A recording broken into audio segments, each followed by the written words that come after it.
On day two of our workshop series, the three key dementia do's and don'ts in case you couldn't make it, and give you a little bit of a sneak peek into tonight's workshop, which we are talking about the number one biggest mistake most caregivers make. In case you don't know me, I'm Krista. I run Dementia Success Path, so I make a lot of video content on uh, practical tips that will help you as a dementia caregiver. Alrighty.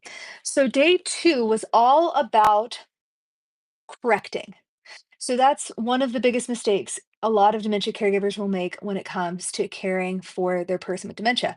Now, this happens for a multitude of reasons. And in the workshop itself, what we were able to do is show a lot of role play type examples as to what correcting looks like, what you could do instead, all that good stuff. But what I can recap here on this live is a lot of people correct simply because that's what you do with people who don't have dementia when you see them doing something incorrectly.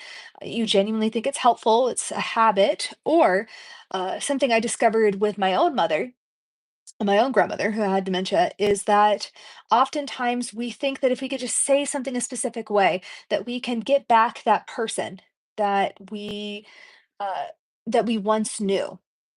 And the truth is that that doesn't work. Most of the time, it just makes your person with dementia feel controlled or being made to feel like wrong. And it's just ultimately not going to do what you want it to do in the end. So, what should we do instead then? So, what we should do instead is try to set them up for success. So, that can look like demonstrating what you want them to do or setting things up in their environment for success, or simply letting things go. If it's not affecting their health or safety, then it's okay to just let them do their thing. It's okay if it's not done exactly the way that you would personally have something done. That's life sometimes when it comes to dementia caregiving. So, what was really cool about the demonstrations too last night is that one of our folks, Fernando, was able to show us how he would just like nitpick all these things that his poor mother was trying to do while eating. And he realized, I actually don't have to control every single thing, even if it's not 100% how I would personally do it. Maybe I can give her some finger foods, or maybe I can just help her with some ergonomic silverware, or show her what I want her to do before automatically just correcting her in doing what I think she needs to do. That could be really, really powerful because I think what a lot of caregivers fall into a trap of doing is get into these nonstop arguments and confrontations that they just don't have to do.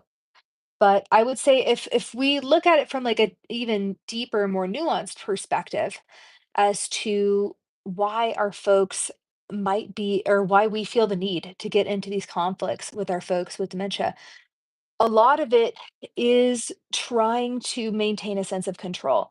You're so worried about what's going to, like, what they've already lost, and you're also worried about what they're going to lose in the future, that it stops you from being present in the now and accepting your person with dementia as they are now.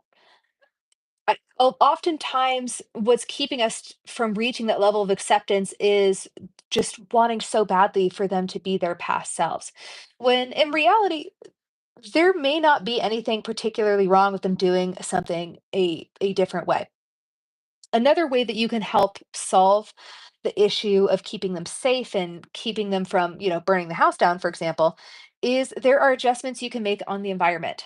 So, let's say your person with dementia is insistent that they make their coffee by themselves, but you're worried that they're going to forget to turn off the coffee maker and it turns into a big argument.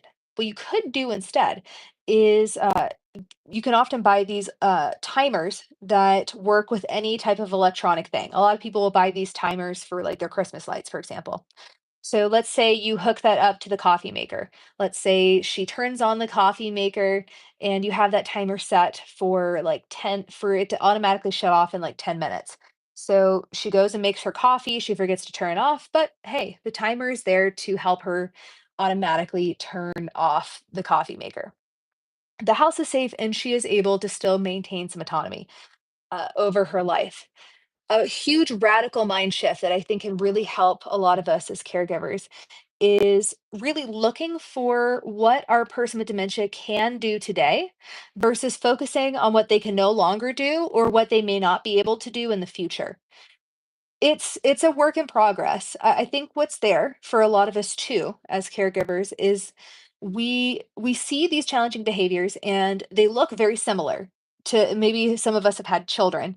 It looks very similar to when we had toddlers or little kids. But the difference between little kids and folks with dementia is that our little kids have very little life experience. So it's a lot easier to do like a 180 type redirection with those little kids. Like say, hey, here's another little toy. Additionally, too, it's like we're used to structuring like kids' day with a lot of play because that's really how kids work and how they learn is through play.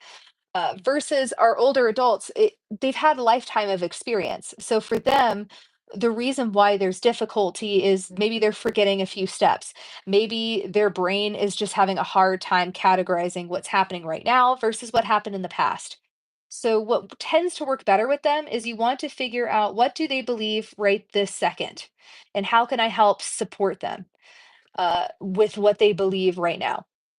So what I mean by that, just as an example, thrown even back to day one, is if they're asking to go home, you want to get curious about why are they asking to go home? Or actually, one of the demonstrations we had the other day uh, is we talked about trying to get somebody to shower who is insisting that they already showered. Instead of trying to waste your time trying to convince them that they have not in fact already showered, that it's been a week since they have showered, instead try to find a reason like why would this person rinse off other than like they're dirty and they need to. If it's not in their current belief system that they are dirty and that they need to, why else would you rinse off? And my favorite tool to help with that is leading questions. So here's a quick example of what I mean by leading question.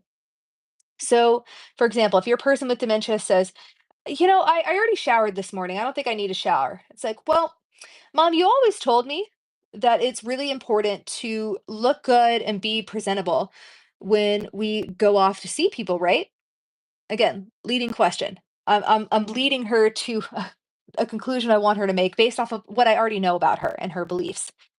So let's say mom was somebody who was very important to look good and to be a good host or what have you. And she hopefully would say yes if that's her. It's like, why don't we both just like rinse off real quick just so that we can look presentable when we go out to see the doctor, to go see family, to go to church, whatever. And that may not be for everybody. Maybe your person with dementia is isolating in their home and that particular thing doesn't necessarily work. Uh, but what's the most important takeaway from that is that you are looking for things that is going to help your person with dementia, that is going to resonate with them, that will be a compelling reason why they should rinse off if in their reality they already rinsed off this morning. Like, why should they rinse off again? I know like I said, you sometimes you just got to pick your battles. Sometimes you just got to pick your battles and make sure that like let's say she already showered yesterday, you're wanting her to shower again and she's not going for it. Sometimes you can let that go. So that way, again, when you're requesting things of them, if you don't make it a huge habit to ask them or tell them to do things constantly, they're a lot more likely to listen to you, maybe the handful of times that you are.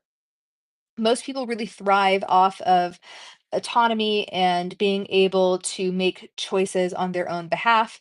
Granted, what's going to happen as they get to later and later through dementia is uh, those choices are gonna have to be simpler, and sometimes you just put something in front of them, like, "Here's dinner," and they could take it or leave it, and that's really the choice that they're making. Oh, hello from India, welcome.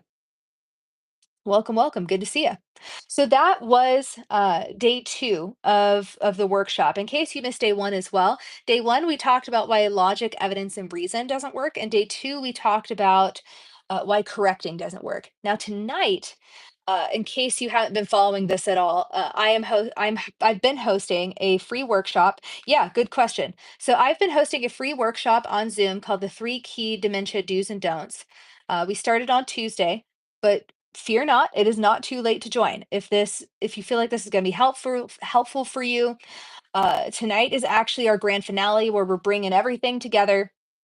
We're learning about the number one mistake that most caregivers make. So you don't necessarily have had to see the first two ones to understand the third day. However, it does help for sure. So that is definitely a good opportunity. If you still want to sign up, again, it's not too late. You could go to dementiasuccesspath.com and sign up to get the Zoom link to join us. Again, we are going live on Zoom tonight at 7:30 p.m. Eastern. So that's when you can see us going live. We're going to be again talk about the number one caregiver mistake. We're going to be diving more into specific challenging behaviors, and we are going to be giving out prizes and doing a really long Q&A that we haven't done the first two nights. So if you have like really specific questions that you feel like I haven't covered, that's part of your situation, I'm going to be happy to answer that tonight. So it's going to be a lot of fun. It's going to be a really, really good time. So again, if you haven't been to the workshop series at all, again, it is definitely not too late to join us. Okay. All right. Yeah. So if anybody who's watching live or watching the replay of this has any questions, feel free to put it in chat. I'm happy to answer that. Oh, thank you. Thank you, Deborah. Yeah, yeah. I love what I do too. It's been really, really cool. When I first started creating dementia content, most of what was out there was like scientific explanations for why dementia is happening. And while that can be super valuable, what is really, really cool is about what I'm doing is I focus more on practical tips on uh, like what to say and what to do in difficult moments of challenging dementia behaviors. In case you guys don't know me, I'm Krista. My background is in Jerry Psych. I worked in the therapy arm of a Jerry Psych hospital. So I worked with thousands of dementia patients hands on. And quite frankly, it's really the main way to know. I heard a lot of people in my community talk about how frustrated they are that their doctors seem to not give them any kind of help, especially when their person was getting initially diagnosed. And that's super common. And the main reason is unless you have lived it day to day, how would you know? Like these doctors, they're experts on the scientific reason why these things are happening. And they are focused on medication. So, anyways, uh, okay. Oh, I'm so sorry that you lost your grandma. I'm so sorry to hear that. Well, my hope is that you still had a good journey right now for sure. Even though it's very, very difficult, it's an honor to be able to be there for our folks when they need that support from us. Because at the end of the day, what emotionally our folks need is still the same. It's just their brain is having a hard time. Their brain is sick. So it's really, really cool to be able to be that support for them. Oh, that's great. I'm so glad you were able to take care of her towards the end. That's really, really special. That's amazing. Yeah. Yeah, for sure. So anyways, my main deal is I'm not here to tell anybody hardcore scientific reasons uh why dementia is happening. There are plenty of doctors and neurologists and people out there that do a great job of all of that. What I'm here to do is give you practical tips, what to say, what to do in specific challenging behavior situations. That's more practical so that you can get small wins and not waste so much of your time getting in arguments or just doing things that are going to make caregiving a lot harder than it has to be. Now, don't get me wrong, caregiving is going to be hard no matter what. It's just a difficult thing to do no matter what. However, it doesn't have to be. like the worst thing ever. And that's what a lot of people experience when they don't know what they're doing. Caregiving for somebody with dementia and anybody who has actually done it it's a skill. You learn these skills over time because it is different to care for someone with dementia than it is to care for a kid, for example. I know the behaviors look very similar, but the approaches are still very, very different. And what they need really differs and takes some practice to get a hold of and get behind. I think maybe one of the other big issues too with trying to help somebody with dementia, especially if it's a family member like you're talking about, Rhino, with your grandma, is you need to accept what's happening to them. And I think that could be a really hard thing to accept. And I think once you get to that like stage of grief where you have accepted that this is where they're at, this is what they're going to do, I might need to get my emotional needs met by other people in my life, maybe not so much this person anymore, since it can't be reciprocal. They just, because of what's happening to their brain, they just can't give you emotionally what you need anymore. I think that really helps you be able to not just like know logically what you should be doing, but actually be able to apply it. It could be like a big emotional hurdle to get there. No, well, thank you. My patients taught me that for sure. Yeah, yeah, definitely. Yeah. And truly hands-on experience is what gets you better and better at building up that patience. Something else we also talked about on day two as well is that you it is totally okay to leave the room and come back if things are getting too heated. Like that's okay. That is no problem. And actually very necessary because our folks with dementia really look to us to know